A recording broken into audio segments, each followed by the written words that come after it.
A volta daqueles que nunca foram. E sim, tá chovendo de novo aqui na minha região, então se você ouvir algum barulho de fundo, é a chuva. Mais uma vez venho eu falando de Sullivan Butcher aqui pela segunda vez. Eu era crente que o jogo tinha sido abandonado e nunca mais ia voltar, até que um dia eu olho nos meus comentários e encontro alguém me dando a notícia de que na verdade o terceiro capítulo do jogo finalmente tinha sido lançado. Só que esse vídeo não vai ser sobre esse terceiro capítulo, porque até o momento que eu tô escrevendo esse roteiro eu sou um imbecil e fiquei preso no pouso da porta do porão. Então por que eu tô fazendo esse vídeo? Seguinte, enquanto eu me via preso naquele puzzle maldito, eu pensei, mano, não é possível que seja tão difícil assim. Deve ter tido alguém que conseguiu passar por esse puzzle e gravar toda a gameplay desse capítulo. Em outras palavras, eu tava basicamente tendo que pegar cola. E nisso tudo eu pesquisei em tudo quanto que é canto e não achei nada. Tava até me perguntando se o jogo realmente era tão nichado assim, no ponto que ele já tinha sido esquecido de vez e ninguém viu a saída do terceiro capítulo e por isso ninguém gravou. O que deu eu de novo entrando no Facebook russo, o VK. E lá o máximo que eu encontrei sobre esse puzzle foi essa imagem. E eu nem sei nem se ela é canônica no ponto que eu tô escrevendo esse roteiro. Mas não tinha ninguém falando nada sobre esse puzzle ou sequer do terceiro capítulo direito. Até que eu decidi olhar as datas. Eu descobri que o jogo tinha sido postado há 5 ou 6 dias atrás esses posts e por isso ninguém sabia direito nada sobre esse capítulo. Até porque além disso ele era pago. Só que eu percebi uma coisa enquanto jogava e ia vendo os posts do VK. Por que raios eles estão usando IA? E eu não tô de meme não, maluco. Eles meteram IA no jogo.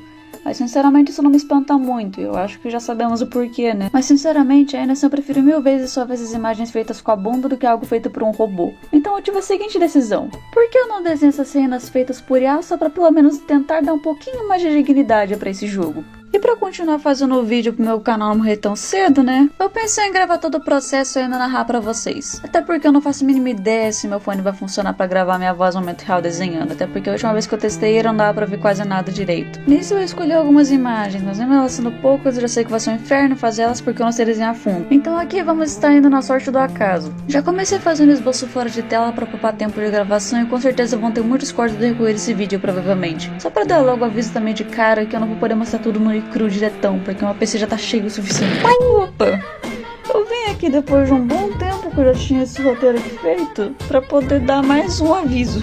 Dessa vez um aviso de mudança de planos, porque sim, eu consegui passar, eu consegui gerar o jogo, finalmente. Então a mudança de planos vai ser eu contando a história desse terceiro capítulo enquanto o Speed Paint fica passando no fundo. Até o momento eu não sei se eu vou conseguir mostrar os dois Speed Paints enquanto eu conto a história, mas enfim. Nesse capítulo, por uma boa parte do tempo, não jogamos com o Sully, mas sim com o seu pai, porque esse capítulo é focado no que aconteceu antes do primeiro e do segundo capítulo. Ou seja, veremos mais sobre a infância e a vida dos pais dele antes de tudo aquilo e mais coisa que tá por vir. No começo do jogo, estamos no final do turno de trabalho do Gregor, o pai do cara com cheiro de rato, a.k.a. Sullivan, a.k.a. saleiro desse universo. Os amigos dele o chamam pra tomar uma gelada e tu ganha o poder de escolher se ele vai com eles ou se ele vai mentir na cara dura deles dizendo que vai ir pra casa pra fazer tarefas domésticas. E aqui eu não sei nem definir direito que palavra ou termo eu posso usar, mas se tu clicar na opção de mentir e ir pra casa, tu acaba trombando com uma moça que eu suspeito que tenha vindo de um desenho da versão humanizada do Pica-Pau de Drag. E sim, esse jogo tem muita IA. Essa daí é a primeira imagem com IA que vemos nesse jogo, provavelmente.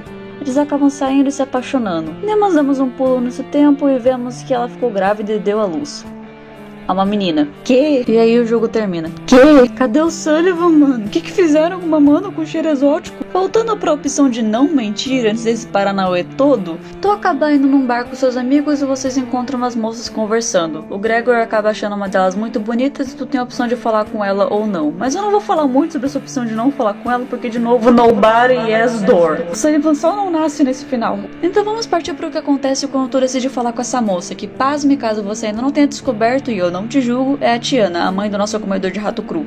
Quando vamos falar com ela, nós somos presenteados por Deus com essa animação belíssima de coração batendo, que eu infelizmente não sei se eu vou conseguir botar aqui, mas saiba que ela é magnífica. Mais um pouco de tela pra eles sendo amorosos e a Tiana acaba ficando grávida. Porém, essa nunca foi a ideia dela, até porque ela tava na faculdade e os planos delas eram terminar a faculdade, ter uma carreira e vida estável, e aí sim ter um filho. Mas isso aí acabou acontecendo, né? E mesmo eu não gostando dela, eu tenho que dar um tanto de razão por ela ter ficado com raiva nesse caso, e mais pra frente eu dou até mais razão ainda mais por ela ter ficado com raiva, e logo vocês vão entender o porquê.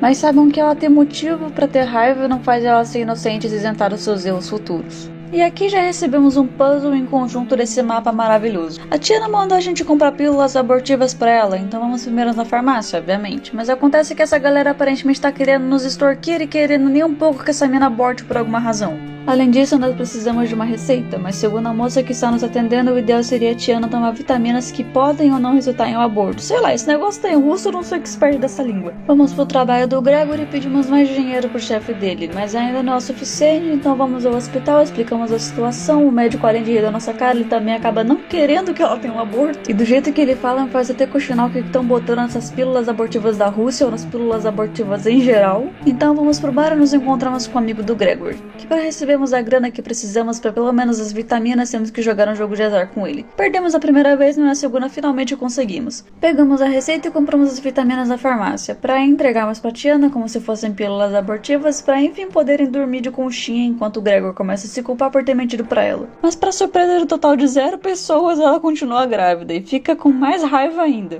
Então ela começa a tentar causar um aborto espontâneo ou somente tentar afogar as mágoas, até porque o método que ela tá usando é beber e fumar desenfreadamente enquanto grávida. O Sullivan de qualquer forma acaba nascendo e quem nomeia ele é o seu pai, porque a mãe dele tava só agradecendo por não estar tendo mais que aguentar aquela lapa de cabeça dentro dela. Porém o Gregor é um CLT, então quem tem que ficar cuidando do Sullivan é a Tiana, que não faz a mínima ideia de como fazer isso e ainda continua com raiva, só que dessa vez é aquela criança, no ponto que ela quase cogitou lançar ele na fogueira enquanto ele tava chorando. E vemos tudo isso com essas imagens belíssimas que esse jogo proporcionou a nós. E isso conta pra vizinha dela indo falar com ela que é na real só um dos desenhos da criadora de Sally Racing, onde um dos personagens da U dela era criança. Ela continuou sendo uma alcoólatra com o passar dos anos. Quando Sally tinha 4 anos, ele acabou encontrando uma vizinha que tinha uma caixa cheia de pintinhos, e enquanto ela não olhava, ele acabou engolindo um deles vivo. E quando ele chegou em casa, perguntou pra mãe dele se aquele bicho ainda tava vivo dentro dele, e recebeu uma bronca por estar tudo sujo, porque ela não tava aguentando mais a gente batendo na porta dela, reclamando da negligência dela com o próprio filho. Reclamou ela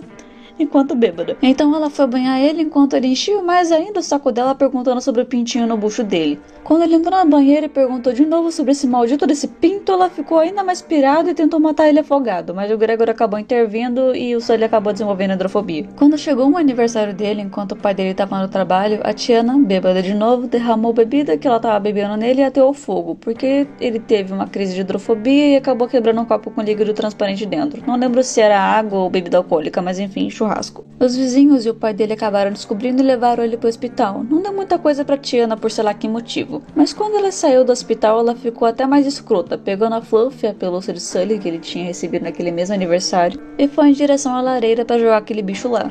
O guri, que já tava ficando insano, acabou entrando em pânico e pegou uma faca, correu em direção a ela e matou ela com repetidas facadas. Depois disso, o pai dele simplesmente só desistiu. Ele botou a casa pra venda e se demitiu do trabalho. Com o dinheiro que conseguiram, eles acabaram se mudando e começaram a viver somente com o dinheiro que restou. O Sully acabou encontrando um certo conforto no porão do prédio, mas acabou que aquele local foi barrado porque descobriram ocultistas lá dentro, então fecharam a porta com um cadeado. E agora, finalmente, jogamos com o Sullivan, e o nosso objetivo agora é abrir a porta do porão. E meu Deus, como essa fase é um inferno. Pior é que eu não fui o único que ficou preso nesse negócio por mais tempo do que devia, porque tu tem que fazer tudo quanto que era manobra pra conseguir fazer o que tu deve fazer aqui, que é olhar todos os apartamentos. Mas Ana, como que isso pode ser tão complicado?